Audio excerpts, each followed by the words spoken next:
Vice President Kamala Harris is preparing to make her closing argument to the nation along the National Mall tomorrow.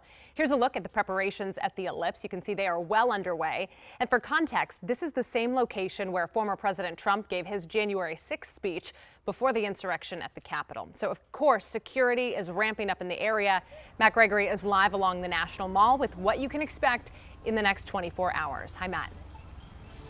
Hey, hello. So really, Simone, playing off that role of hers as a prosecutor from years ago as an attorney in general, she's planning to present the Vice President Kamala Harris. Her closing argument here, as you can see, right in front of the White House. It's very important. But before we get to that, take a look here. You have your security perimeter that's right here with the non-scalable fencing. And we've seen this been going up for several years now, this type of fencing in the area. Well, it's key to not only the preparations, but keeping the security perimeter sort of right here. As you can see, there's a Secret Service officer near this white van right here that's sort of been checking IDs as they come in. Those are those gates right there. They go up and down as we've seen cars come and go. But behind it, that's where the setup is. The stage will be, and not by accident, very much on purpose, in front of the White House, sort of using the command of the political term being bully pulpit of the White House to really showcase her argument for the American people about why they should choose her to be the next president.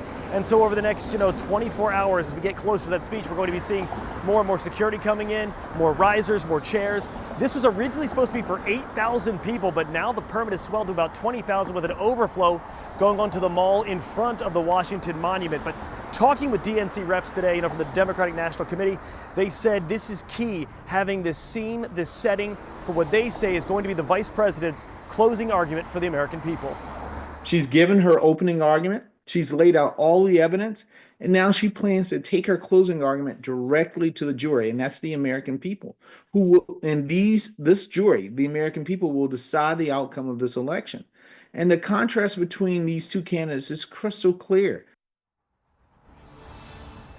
Now on this end, especially looking at the polls, the question we got to wonder is this a prosecution closing argument against former President Trump, or is this a defense also, because they also do closing arguments, of the current record of the Biden administration? So it'll be interesting to see what sort of role she takes on in the speech tomorrow, if it's more on the offense or a little bit more on the defense.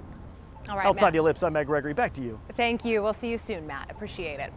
Also happening this week on the campaign trail, Donald Trump is scheduled for a rally in Salem, Virginia. He's expected to give a speech at the Salem Civic Center on Saturday at 4 p.m. WUSA 9 has you covered on election night. We'll have in-depth coverage of all the big races in our area. Join us on WUSA 9 Plus at 8 p.m. for live election specials. Our team will be spread out across the region covering the races that impact you. Remember, you can download WUSA 9 Plus right now on Roku, Apple TV, Fire TV, or wherever you stream.